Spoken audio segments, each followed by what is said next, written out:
Good morning. I'm Roy Miller. I'm from Delaware.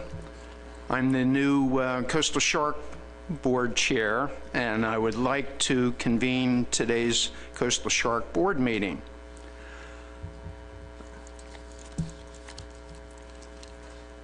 As has been our practice, we need to approve the agenda.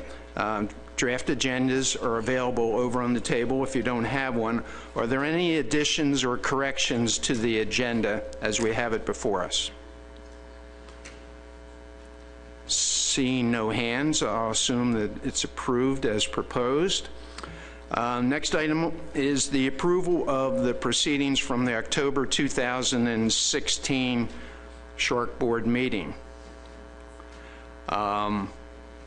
Would anyone offer a motion to approve those proceedings from 2016? There's a hand. I think that's Rob O'Reilly. Recommend approval. Is there a second to that? Second by Jason. Any objection to approval? Seeing no objection, we'll move on to public comment. As our custom has been, there was an opportunity to sign up for public comment for any items not on the agenda. No one has signed up. However, we'll probably have an opportunity to recognize members of the public should a particular issue catch your fancy and you wish to offer comments, particularly when we get to item 4 concerning final rule. So we'll entertain that as time would allow. So again, I'm Roy Miller, and up at the table with me we have Louis Gillingham representing the advisory panel, Doug Messick representing law enforcement, and of course Ashton Harp, commission staff. So without further ado, I would like to move on to agenda item 4 concerning the final rule for highly migratory species, amendment 5B concerning dusky sharks. And I'm probably going to call on Carol Brewster-Geis. Is Carol? Hi, I'm right there over here. There she is. Hi, Carol. Concerning the review of the final rule for the highly migratory species amendment 5B. I'll call on Carol first. Thank you, Mr. Chairman. Hello, everybody. My name's Carol Brewster-Geis. I work with the Highly Migratory Species Management Division of NOAA Fisheries. I'm here today with 2 colleagues, Toby Curtis and Gray Redding. They are sitting in the back. So if you have any questions after this meeting, we can always talk as well. I'm here to talk about our final Amendment 5B regarding dusky sharks. I'm going to give you a very brief background. I know I presented to all of you last fall, summarize some of the public comments we received, and go over the final measures along with some of our requests for this board to consider for complementary measures. So last summer, we received a final stock assessment update regarding dusky sharks. This was updating a 2011 assessment. The latest update found that dusky sharks continued to be overfished, with overfishing occurring. A mortality reduction of 12% was needed in order to stop overfishing, and a 35% reduction in mortality is needed to rebuild the stock by the year 2107. So that's 90 years from now. We issued a proposed rule back in October. Comments were accepted through December. We heard a lot of comments, as I'll go over. We released the final environmental impact statement in February, this past February, and issued the final rule April 4th. And then we have 2 effective dates of either June 5th of this year or January 1st next year. So regarding public comments, most of the comments I would say we received were regarding the recreational measures. So we had proposed that all anglers wishing to fish recreationally would need to obtain, in addition to one of our HMS permits, a shark endorsement. And this shark endorsement would require watching a video and taking a quiz online. Generally, a lot of people liked that idea. We did have some people talking about how that was unheard of and we shouldn't do it, but we had some commenters saying that we should require such educational classes in order to get a permit for any HMS. If you remember, we also proposed circle hooks for shark fishing, and in addition to the circle hooks, we had specific leader strength in order for those circle hooks.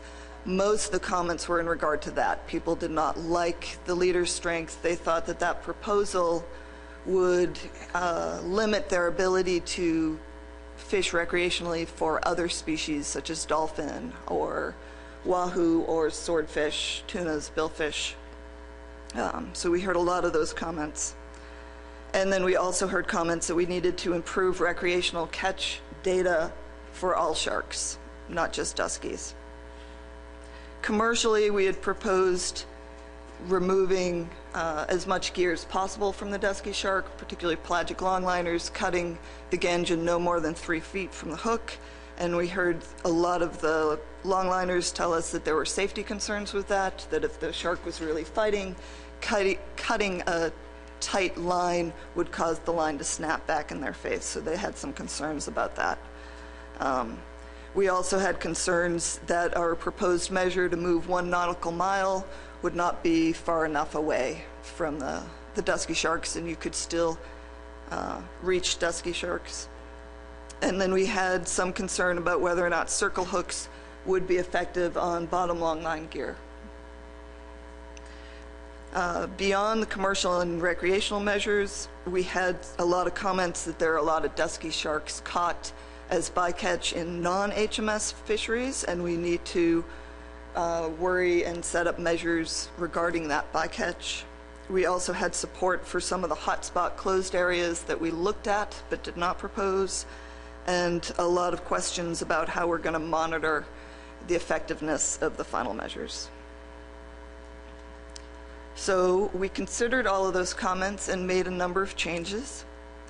With alternative A2, this was the alternative with the shark endorsement.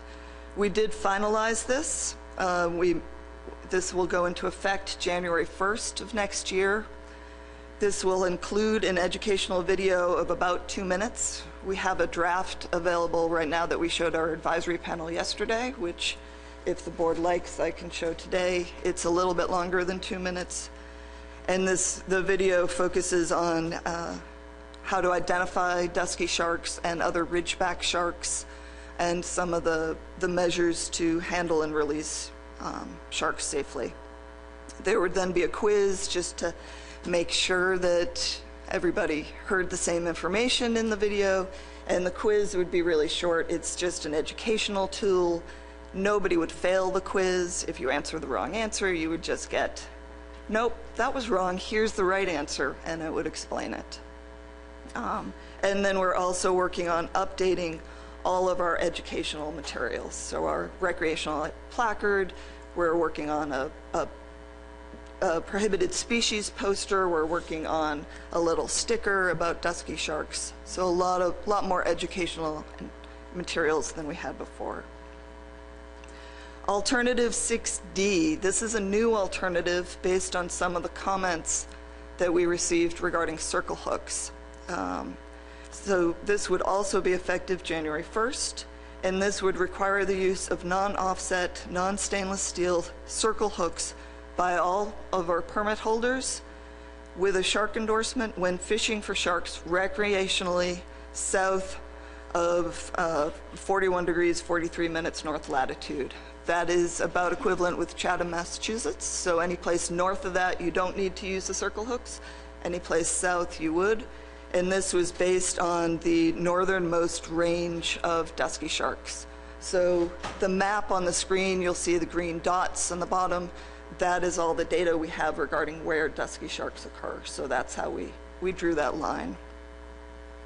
Any sharks that are caught on a J-hook would need to be released, so they could not be retained. And this is on a line-by-line basis. We are aware that some recreational fishermen put out some lines for sharks and some line for some other species. Only the lines that are meant for sharks would need to use the circle hooks. The commercial measures are pretty much unchanged from where they were when we proposed them.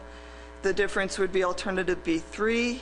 This is requiring pelagic longliners to release sharks cutting the gangin no more than 3 feet from the hook. We have added as safely as practicable to make sure that the fishermen know they don't have to necessarily take unsafe actions or actions they think would hurt them, but we are encouraging them to get minimize as much gear as possible.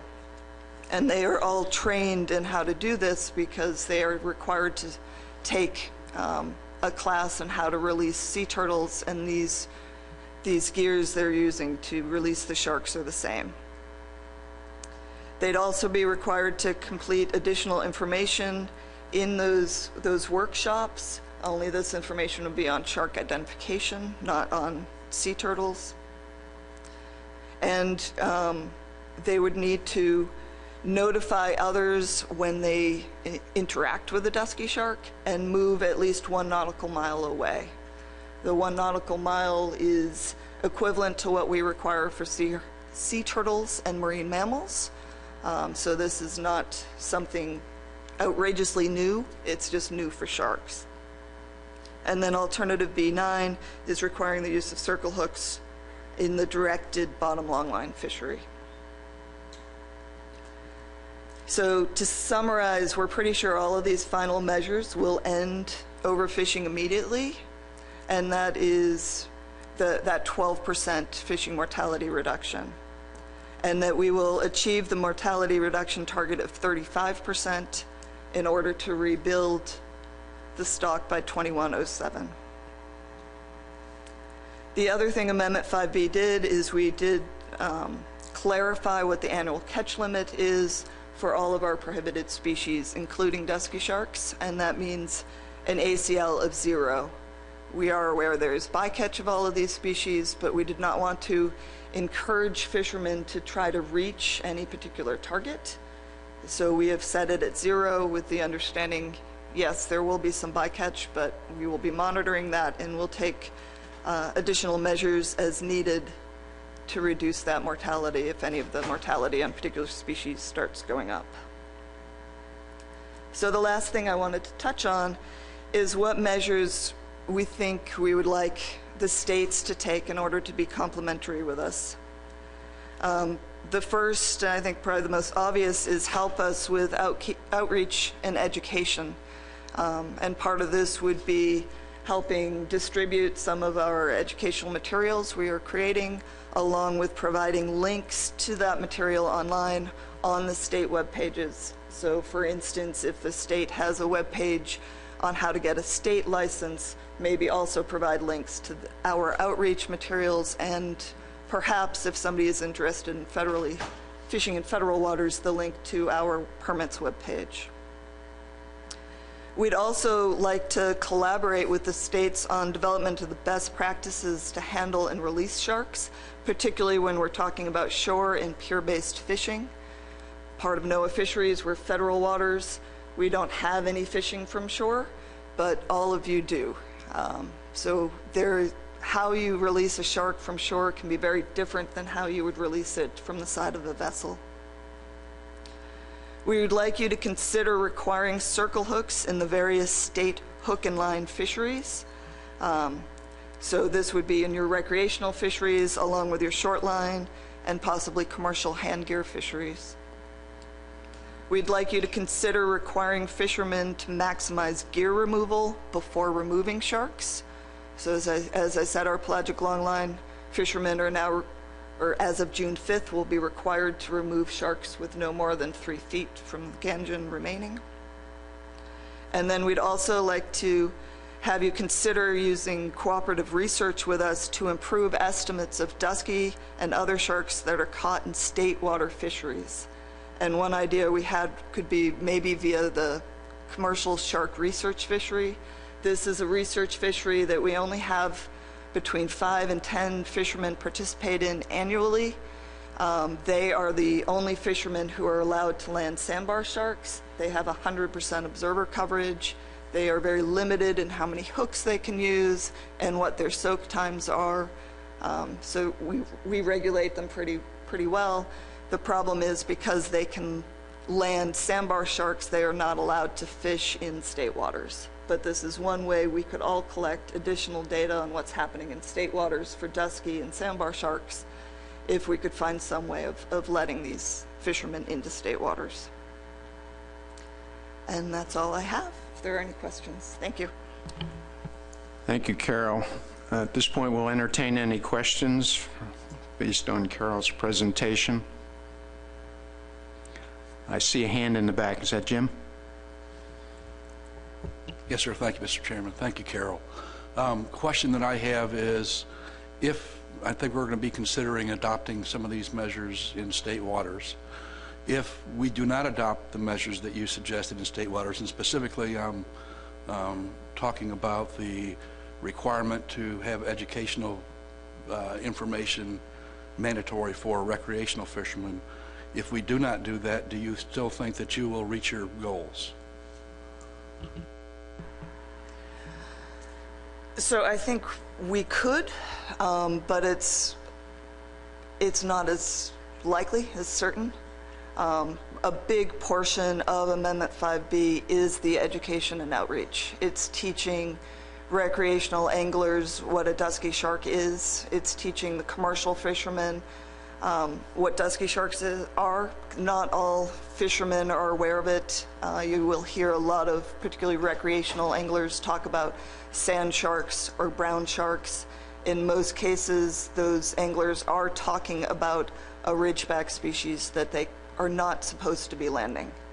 And so it's getting that out. So it's not necessarily teaching them this is definitely a dusky. It's teaching them this is a ridgeback shark. You should not be keeping it. Rob O'Reilly and then Robert.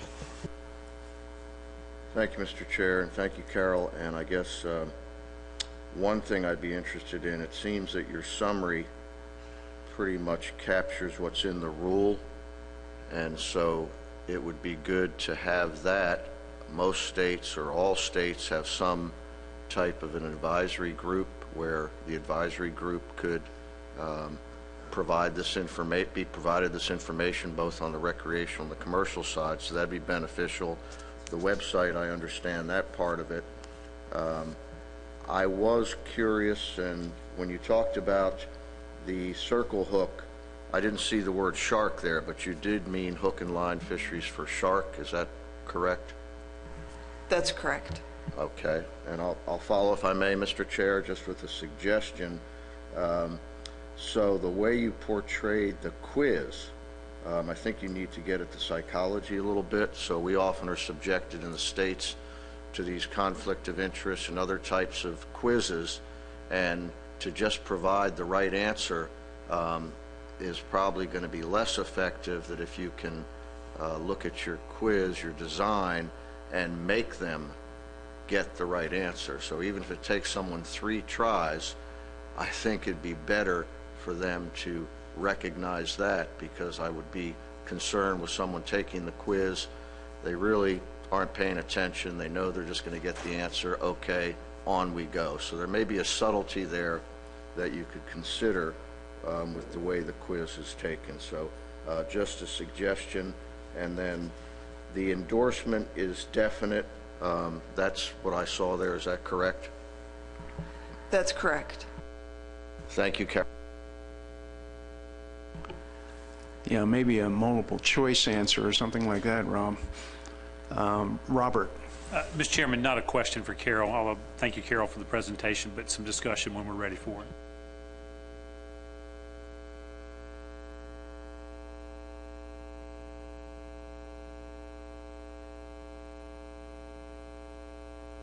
Are there any further questions before we move on to the advisory panel? Seeing none, I'll call on Louis Gillingham for the advisory panel report. Thank you, Mr. Chairman. The advisory panel met via conference call in early April. It was one of the most well-attended meetings that the AP has had. I want to thank the chairman was also in on that call, as well as Carol, and she helped explain some of the nuances to the federal rule, which by that time had been adopted. What we were charged with reviewing were the two recreational measures, the alternative A2 and the alternative A6D. So that is all we discussed about moving those requirements into state waters. Overall, the members on the call welcomed the shark education opportunities for fishermen.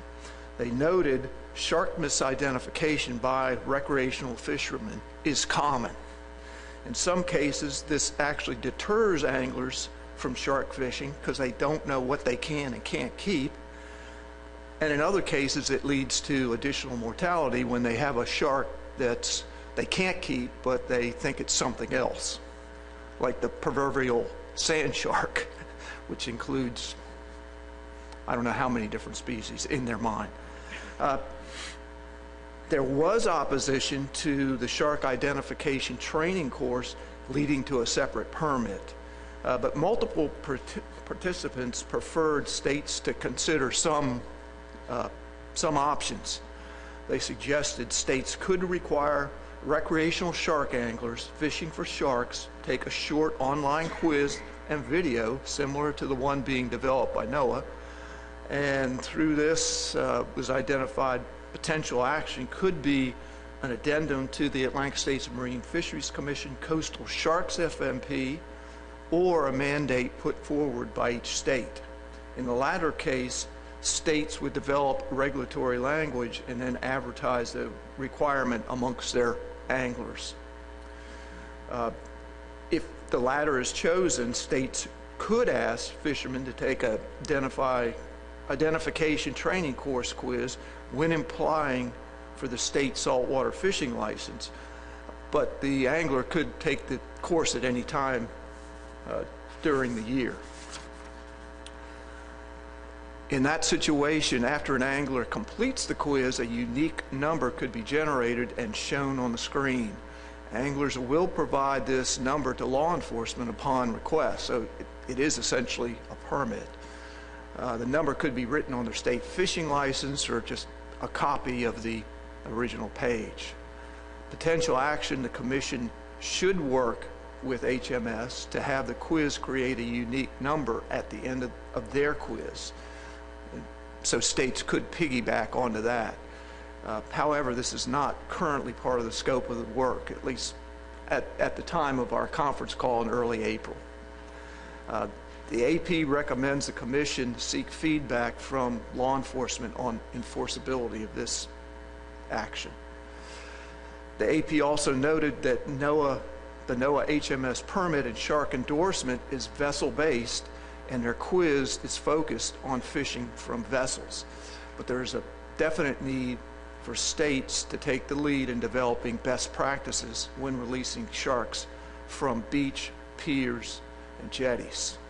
Potential action would be states on their state website, a shark angler webpage could be developed that would include shore-based best practices for releasing sharks, video or text, and include a link to the HMS video. A prime example was sharks caught in the surf, particularly the larger ones, are often tail roped and dragged up on the beach through the sand, and that's about the worst way if you want the shark to survive after its release. Sharks caught on piers should be released with no more than 3 feet of line. Outreach material should focus on the positives of having shark education, so an angler feels comfortable in keeping what is legal, yet knows what he has to return.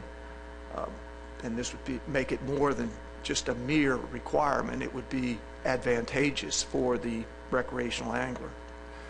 One participant in particular wanted the online quiz to be strongly recommended, but stopped short of making it a requirement. The second item the committee considered was the alternative A6D, which would require the use of non-offset, non-stainless steel hooks when fishing for sharks recreationally in state waters south of 4143 north latitude, except when fishing with artificial lures. I'm sorry. Chatham, I knew. There was broad discussion about the enforceability of this measure, and these concerns included much of the interaction with sharks in state waters will be by fishermen that incidentally catch sharks while fishing for other species, and these anglers will not likely be aware of the requirement. It could lead to discarding because anglers not using the correct hook would be prohibited from retaining any sharks. Enforcement officers will most likely intercept anglers at the dock rather than at the time of harvest. Therefore, officers will take the angler's word that a circle hook was used for any kept shark. HMS anglers are more likely to target sharks and be aware of the regulations involved with shark fishing, whereas state anglers simply are not as knowledgeable. There will likely be pushback if this measure is implemented, and I think that was directed at both the first option and the second option. Shark misidentification is a bigger issue than using a specific hook style. And lastly, the AP recommends the board seek advice from the Law Enforcement Committee on this measure. I'll answer any questions. Thank you, Louis. Any questions for Louis on the AP report? I see one hand back in the, is that Michelle? Thank you, Mr. Chairman. So thank you for that report, Louis. So just to clarify, the AP was generally supportive of requiring taking or completing the quiz.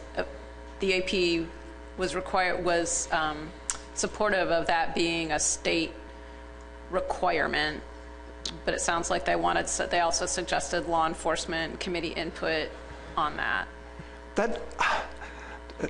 Chairman Miller and Ashton were both on the call as well, but they danced around the idea of making an actual permit, although they were saying, yeah, you should have to watch this video and get a unique number, and then it becomes a permit. But they never referred to it as a permit. But they were to a person, we all supported the idea of any additional outreach or shark identification. It's really the big problem just in the recreational shark fishery, and particularly to dusky sharks. I'll call on Ashton and see if she has anything to add to that. Thank you, Louis. So one additional part was that they liked the idea of more education for shark fishing. They recognize that that's a big problem of shark mortality, but the implementation was a question. Since HMS has not fully rolled this out, they weren't sure how you could link back that the harvester had taken the quiz, and then when the law enforcement's on the water, that they had taken that. So I think that there was still the implementation questions, and so since they didn't know what that path would be, it was hard for them to make a final decision on whether this was the right way to go. But in general, they were for any kind of shark education for fishermen. And incidentally, if you go online, you won't find this yet, that identification scenario. Am I right, Carol? That's correct. We have some outreach materials available. Now we're working on updating it as a result of Amendment 5B. And as I said, I have a draft of the video with me if anyone wants to watch it. Doug? David, thank you, Mr. Chairman. I'm sorry, David. No worries. Just a quick question about the use of the proper hook. If I understand what you're saying, a otherwise legally harvested shark, if not caught by the proper hook, would go from a landing to a potential dead discard. Is that correct? That would be correct. Thank Mike? Thank you, Mr. Chairman. And excuse my ignorance on this topic right now, but I'm trying to figure out, and maybe somebody can explain to me, how the requirement for obtaining this, going through this video, which the way Rob mentioned it, it kind of takes all the fun out of it to try to see how fast you can get done, if you really have to get the right answer. But I agree that the right answer should be something you need to obtain. So how does a state, if we were to require that, how does that factor into our state recreational license? Is there any connection there, or is this strictly for anyone applying for an HMS permit, and that's it? And we would basically host, we could have informational materials and educational materials, and we could host the link on our webpage, let's say, to make sure that people are aware of it. But how do we I'm trying to understand how the states would implement that and mandate those actions for the federal permit. Yeah, it's a good question, Mike. I'm going to call on Carol for advice on this. Thank you. So after the AP meeting, I went back and we went through some scenarios in our office of what we could and couldn't do. So one of the requirements right now of getting an HMS angling permit or charter headboat permit, and those are the permits that would be required to get this shark endorsement, is you need to have a vessel. And so if anybody wanted an HMS permit and therefore get the shark endorsement that way, they need the vessel. So I don't think that would work for the states, because you have a lot of state anglers that are fishing from shore.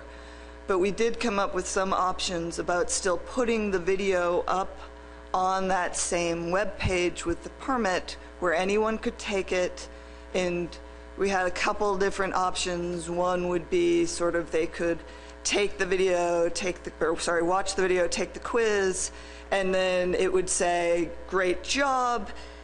How would you like your name to appear on the certificate?" And then they could print out a certificate which would have a number on it for the states, and we could either not keep any of that information, so there would be no way for the state to figure it out. That's the easiest for us because there's not as much money involved. Or we could work out some system where we keep all the information that that person enters in for that would go on the certificate, so then the state could come back to us and say, "Can you please verify so-and-so has taken the quiz?" And we could go back and do that. So we did have questions for the states on what is it the state would like. Are there particular numbers on your licenses that you would want to be on the certificate? Things like that. So there are ways we can work. So it is something. As Louis pointed out, though, our video is mostly focused on handling and release from a vessel. So we'd still have that issue to get around. Another question, Doug.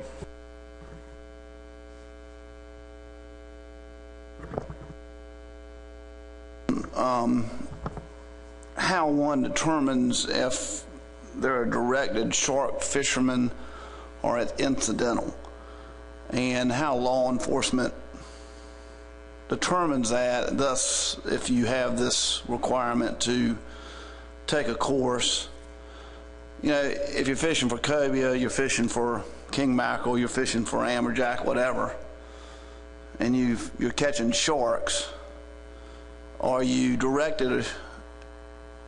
I mean, I don't know how you would come up and say, okay, you're catching sharks, but you're really not directing your fishing effort towards sharks, or you are directing your fishing effort towards sharks. And the angler would, if he doesn't have the permit, I don't know what he'd say. You know, I'm really catching something else, but I'm catching a lot of sharks. How do you deal with that? How's law enforcement going to deal with that? Go ahead. So for our endorsement and circle hook requirement, it is when you are recreationally fishing for sharks. So anytime you catch a shark on a J hook, you would have to release it. Anytime you catch a shark and you don't have a shark endorsement, you would have to release it. You would only be allowed to fish for and retain sharks if you had both the shark endorsement, which requires the video and the quiz, and circle hooks. Yeah. So it's fishing for sharks. It's up to the angler to decide, but if they're not using circle hooks, they have to release the shark. Michelle? Thank you, Mr. Chairman. I don't have any questions, but I did have some comments and thoughts, and so I just didn't know whenever you're ready for that part of the discussion. I think we've moved into comments, so go ahead. Thank you, Mr. Chairman. So first of all, I want to thank Carol and the HMS staff for their thoughtful consideration of comments that have been submitted. North Carolina submitted comments, and we had some of the same concerns about the recreational measures in regards to the leader material and use of flies and how they might be considered under HMS rules, and then also the safety concerns with regard to the commercial measures of cutting the line no less than 3 feet. So thank you very much for taking those into consideration. We really appreciate that. And I think we're very supportive of any educational and outreach materials, videos, et cetera, that are developed to better educate anglers with regard to shark identification, best handling practices, et cetera, any of those things. I think, what I'm struggling with here, and I think probably what some other board members are struggling with here is making that a requirement. And, looking at the advisory panel report and looking at, generation of a number that you would write on a state license, I'm not trying to be a Debbie Downer here, but I think that would be sort of a non-starter from our perspective in terms of the workload. And I really, it's my understanding that to make any of these changes or, some of these considerations for complementary measures would require an addendum to the fishery management plan. I see Ashton nodding her head.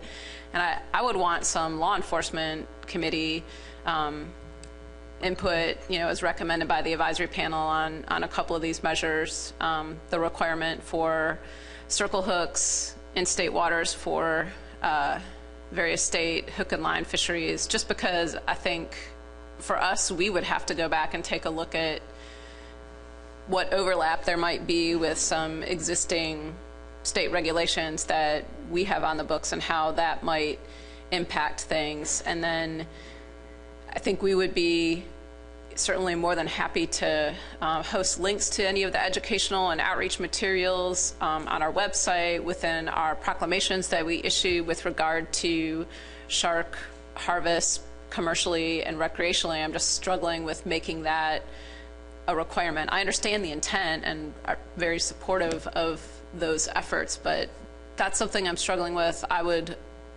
also be asking for some law enforcement committee input on the enforceability of those measures. Thank you, Mr. Chairman. Thank you for that suggestion. Perhaps this would be a good time to invite Doug Messick on behalf of the law enforcement. If they have any comments, please weigh in at any time. If you have any now, feel free to make them.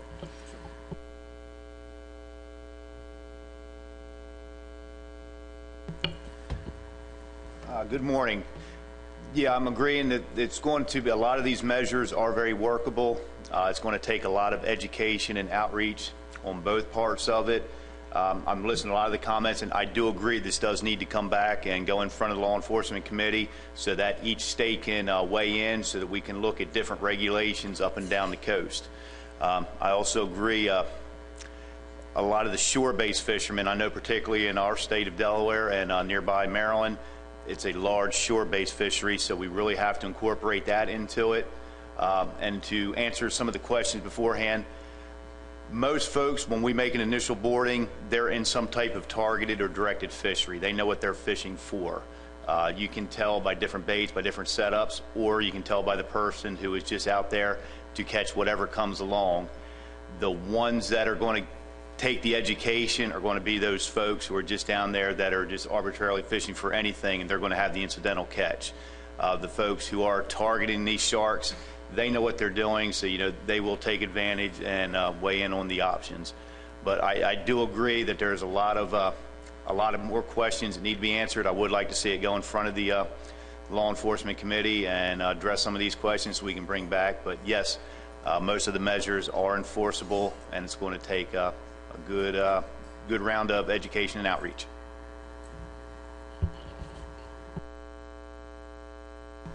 Thank you, Doug. Any questions or comments? David? Thank you, Mr. Chairman. Probably the only comment that I really have at this point, I understand that it's going to be a lot for enforcement to wrap their head around and provide some feedback as to whether or not some of this stuff will be even feasible. But the one concern that I have is going back to the requirement to keep a shark as if you caught it on a circle hook. The reason for you using a circle hook is to increase the survivability of whatever it is you caught. Therefore, you're saying that using the J hook, you've decreased the survivability of whatever that was. You throwing it back in the water is going to increase those dead discards. And every council commission up and down this coast understands and verbally states that they wish they had more information on discards and the ability to reduce them. I see this as something that creates more dead discards and also the variability and not having a handle on how many that is. Maybe there's a different way we could go about this, but not catching it on the proper gear is not a good excuse to keep it, or not. It makes it illegal to keep it. I think it's the wrong way to go about it. Thank you.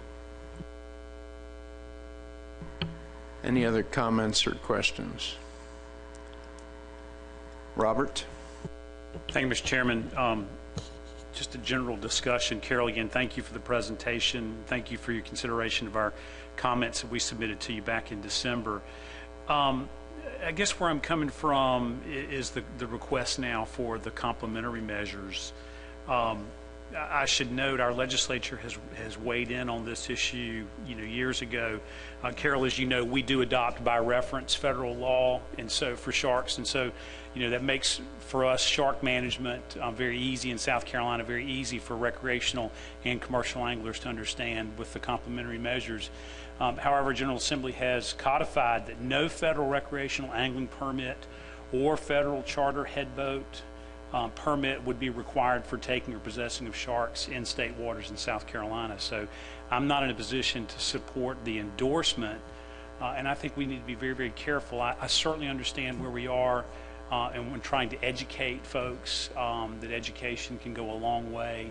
But I think the endorsement has the force and effect of a permit, and that force and effect of a permit,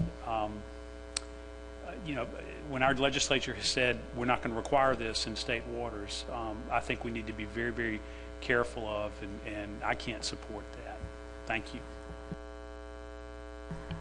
Yeah, clearly we're now on the nearly final agenda item, considering complementary management measures, any possible action. Are there any further comments or suggestions? Michelle? Thank you, Mr. Chairman.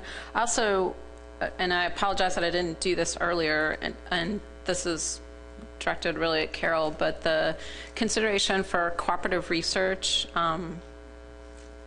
to improve, estimates of dusky sharks and via the shark research fishery. Is there a little bit more detail you can add to that? I guess I'm wondering if the service is asking that states allow those vessels that are permitted to participate in the shark research fishery, that we complement that or allow that within the state fishery management plan. I was just wondering if you had more specific thoughts on that. I mean, because I know in North Carolina, we have a scientific educational collection permit that would be required to be filled out to allow those vessels to participate in those activities. I think you might have had some discussion with one of our staff members on that, and the Coastal Sharks FMP requires that any activities of that nature be permitted through such a state permit. So I was just curious if you could add a little bit more to what y'all were thinking in that regard. Carol? Thank you. So yeah, what we're looking at is some ability for, once we issue the shark research fishery permit, for those vessels to be allowed into state waters and continue fishing as they do in the shark research fishery. We did have discussions with North Carolina staff members about this. We quickly ran into stumbling blocks where we needed to fill out an application to fish in then North Carolina waters and change how the research was being done to match North Carolina regulations. And I think the biggest issue was the sandbar sharks. That is one of these are the only people who are allowed to keep sandbar sharks, and as you all know, under the state plans, sandbar sharks cannot be fished for in state waters. So that became an issue. And so it's just trying to find some way of potentially allowing these researchers or the research vessels to go in, and we would be willing to work with each state to figure out the best way to make that happen.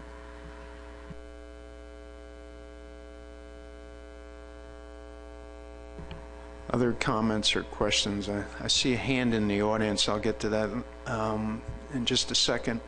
Any more comments or suggestions from the board? Rob? Thank you, Mr. Chair. And I guess for Carol, I'm just wondering, the VIMS long-line survey, long-standing survey, does that meet more than just local objectives? Does that give more of a flavor to the Mid-Atlantic area? How is that looked at in terms of what you're seeking? Carol?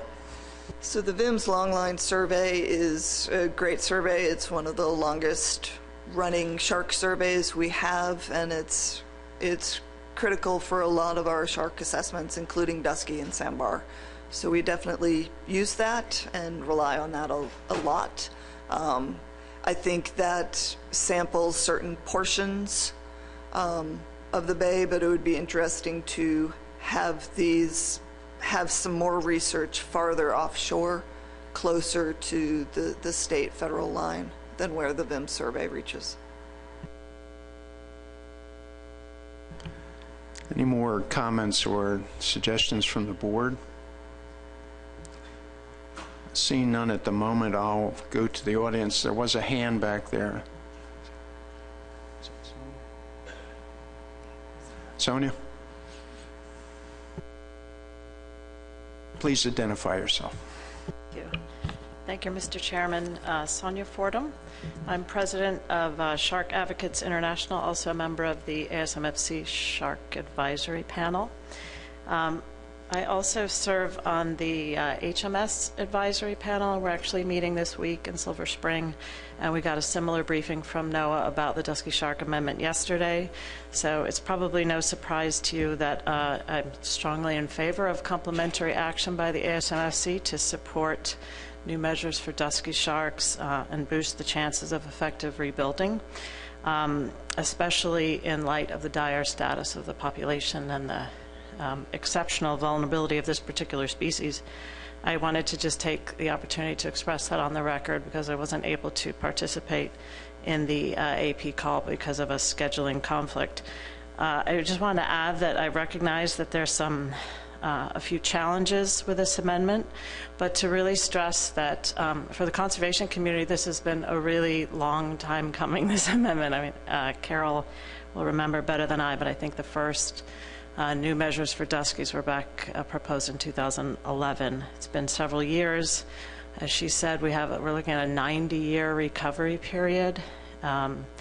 And also to stress that NOAA, I really can attest that they've been struggling and examining these issues for many years in great depth. And this is what they've come up with as the best situation after much consideration from all types of stakeholders. And this species has been prohibited for many, many years and is simply not recovering and needs more action. We think it's really important to get started with those new measures.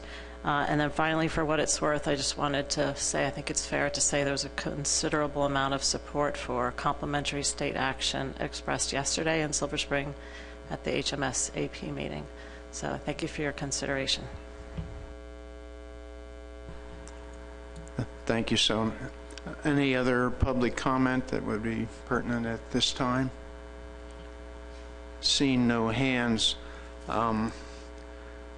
in the few minutes we have left, in order to stay on schedule, I see we're at a decision point in terms of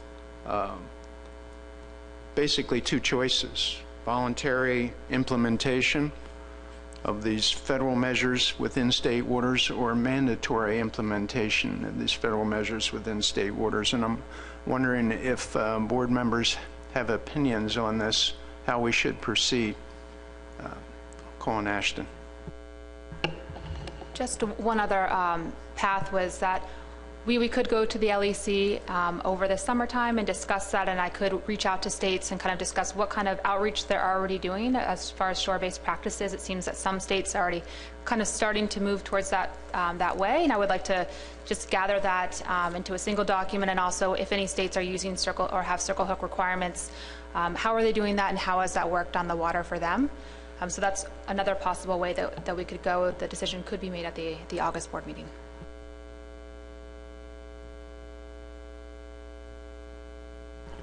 Michelle? Thank you, Mr. Chairman.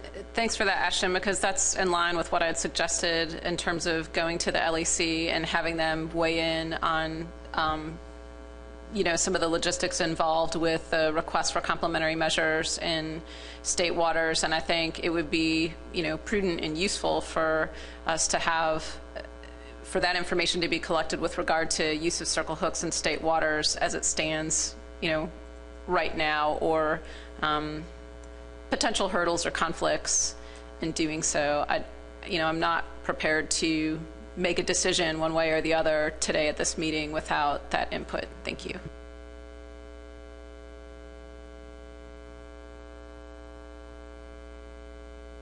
I think that's a great suggestion. Any others? Mike, was your hand up? I also wanted to say, Mr. Chairman, that I would support Ashton's approach. I'm not prepared today to decide one way or another whether or not we make something mandatory or take the voluntary path, but I think a report back at the August meeting, I'll certainly be ready to go to make a decision at that meeting based on what Ashton had suggested. Thanks. Ashton, following up on your suggestion and Michelle's and Mike's, is this something staff would envision accomplishing prior to the August meeting? Yes, that can be done. Tom Foti. My concerns is looking at what it would cost, and what it would cost in just money and staff time. And we have very little in New Jersey of both. And it's even going to get worse in the next year, so with all the retirement. So I'm just hesitant to support anything that requires more work and more money, because I don't know where it's coming from.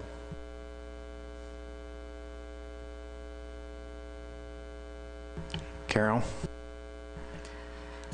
Thank you. While I support the idea of having OLE, or enforcement, I suppose you go by a different acronym, look at the measures and what would work, I would like to encourage ASMFC or the states to begin the process of looking at state and shore-based handling and release measures and come up with some sort of best practices.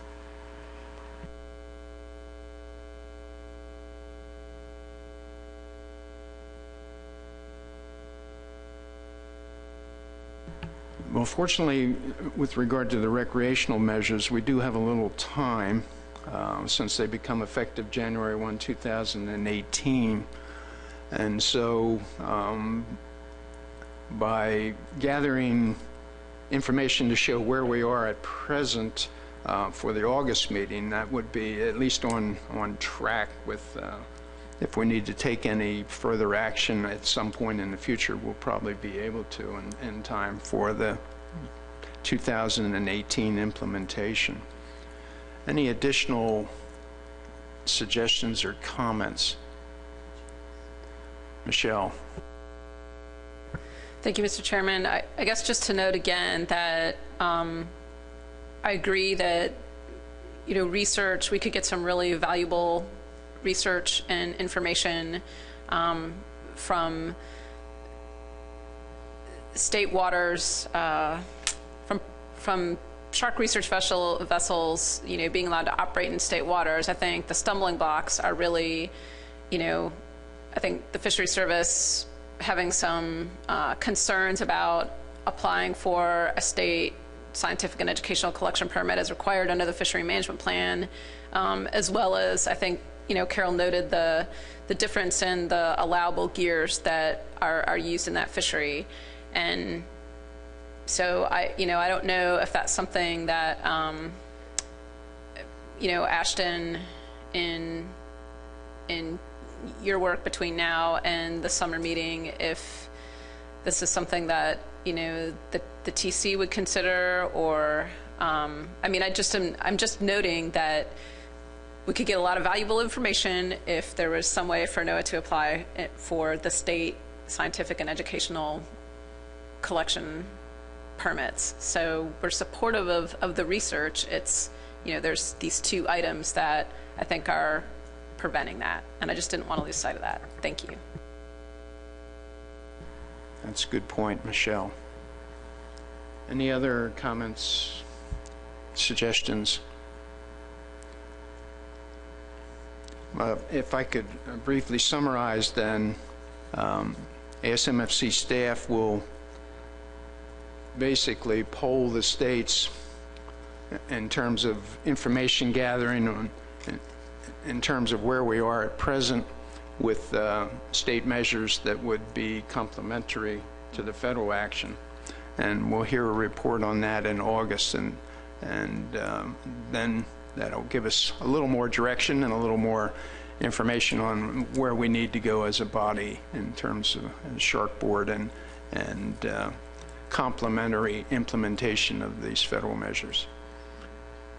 Does anyone else have any other suggestions on this particular topic? I think we've just about exhausted our agenda on this. Any further questions or comments from the board? Seeing none. Any further questions or comments from the audience?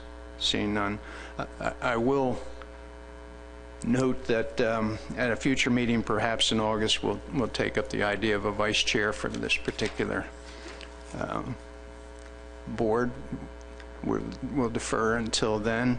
I'd like to thank Adam while he's here for his previous service to this Shark Board. Thank you, Adam, for doing a great job.